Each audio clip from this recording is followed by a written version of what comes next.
Hello అందరికీ welcome back to my YouTube channel. ఈరోజు మనం ఈవినింగ్ స్నాక్గా కాఫీ ఇంకా టీతో సూపర్బ్గా ఉండే మస్ట్ ట్రై స్నాక్ ఇది. తప్పకుండా ట్రై చేయండి. ముందు 2 ఆలు తీసుకోండి. సక్ సక్ సక్ మని పీల్ చేసేసి చక్ చక్ చక్ మని కట్ చేసేసి ఉప్పు కారం చక్కగా తగిలించి అలా ఇలా కలిపేసి పక్కన పెట్టేశారనుకోండి, టేస్ట్ చాలా బాగా ఎన్హాన్స్ అవుతుంది. అన్నట్టు కొంచెం పసుపు కూడా తగిలించాను, మీరు కూడా కొంచెం పసుపు తగిలియండి, కలర్ బాగుంటుంది. ఇలా కలిపి పక్కన పెట్టుకుంటే నెక్స్ట్ ప్రాసెస్కి వెళ్ళిపోవడమే. మనం ఇంకా ఏ బజ్జీ వేసినా కానీ ఫస్ట్ వేయాల్సింది వాము, తర్వాత జీలకర్ర, ఇంగువ. ఈ 3 పడితేనే బజ్జీకి టేస్ట్, రుచి ఇంకా డైజెషన్ కూడా ప్రాపర్గా అవుతుంది. మసాలా ఆలు బజ్జీకి అడిషనల్గా వేయాల్సింది ఏంటంటే కొంచెం కొత్తిమీర, పచ్చిమిర్చి, ఉప్పు, కారం, కొంచెం పసుపు, అల్లం వెల్లుల్లి పేస్ట్, ఇంకా సోడా కూడా వేసుకోవాలి. నేను వేసాను కానీ మీకు చూపించడం మర్చిపోయాను.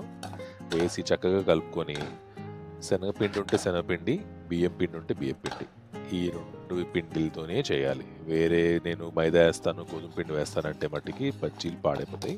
అస్సలు ట్రై చేయకండి అది. ఇలా వేసేసి బాగా కలుపుకొని మిక్స్ చేసేసి తగినన్ని వాటర్ పోసి దోశ పిండి కంటే జారుగా ఉండేలా చూసుకోవాలి.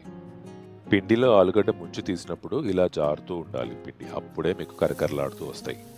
నూనె బాగా వేడవగానే ఒక్కొక్కటిగా బజ్జీలు అందులో వేసుకొని గోల్డెన్ బ్రౌన్ లేదంటే గోల్డెన్ కలర్లో కరకరలాడే వరకు ఫ్రై చేయండి. మీకు గరిటె పెట్టి తిప్పుతున్నప్పుడే అర్థమైపోతూ ఉంటుంది బాగా ఫ్రై అయిపోయినాయి. అంతవరకు చక్కగా ఫ్రై చేసుకొని తీసుకోవాలి.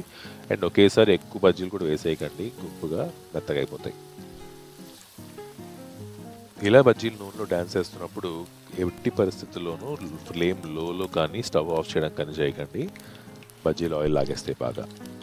ఇలా బాగా ఫ్రై చేసుకున్న తర్వాత దాని మీద లాస్ట్లో కొంచెం ఉప్పు, కారం, చాట్ మసాలా, కుదిరితే ఆమ్చూర్ పౌడర్ కూడా వేసి మిక్స్ చేసిన ఒక మిక్చర్ని దాని మీద చల్లుకొని తిని చూడండి, అద్భుతంగా ఉంటుంది.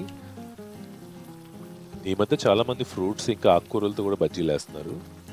రీసెంట్గా ఒకళ్ళు కొత్తిమీరతో బజ్జీ వేశారు, అది చాలా ఇంట్రెస్టింగ్ అనిపించింది. నేను ట్రై చేశాను లాస్ట్లో, నాకేమంత వర్కౌట్ అవ్వలేదు. కానీ ట్రై చేయాలనుకున్నాను, ట్రై చేయొచ్చు, బాగానే ఉంటుంది.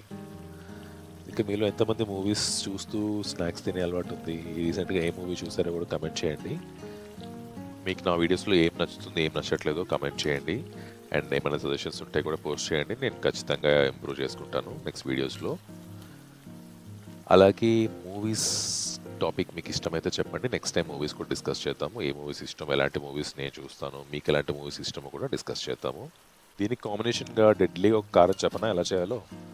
ఎండుమిరపకాయలు, వెల్లుల్లిపాయలు, ఉప్పు, ఒక 10 ఎండుమిరపకాయలు, 4 వెల్లుల్లిపాయల రెబ్బలు, కాస్త ఉప్పు మిక్సీలో వేసి వేడి నీళ్ళు వేసి ఆడించుకొని దీంతో కాంబినేషన్గా టచ్ చేసుకొని తింటే ఆహా, ఆ సౌండ్ చూడండి. ఇలా క్రిస్పీగా ఫ్రై అయితే చాలు. టిష్యూ వేసిన ఒక ప్లేట్లో సర్వ్ చేసేసుకొని ఇంకా మనం ఒక పట్టు పట్టాల్సిందే. ఇందాక చెప్పాను కదా కొత్తిమీర బజ్జీ అని, ఇదిగోండి ఇదే కొత్తిమీర బజ్జీ. టేస్ట్ వైజ్ ఓకే, బాగానే ఉంది, కానీ నాకైతే అంత ఎక్కలేదు. మీరు కావాలంటే ఒకసారి ట్రై చేయొచ్చు. మీకు ఈ వీడియో నచ్చినట్లయితే లైక్ చేసి షేర్ చేయండి. అండ్ మర్చిపోకుండా ఈ ఛానల్ని సపోర్ట్ చేయండి, సబ్స్క్రైబ్ చేసుకొని. Thank you all for watching.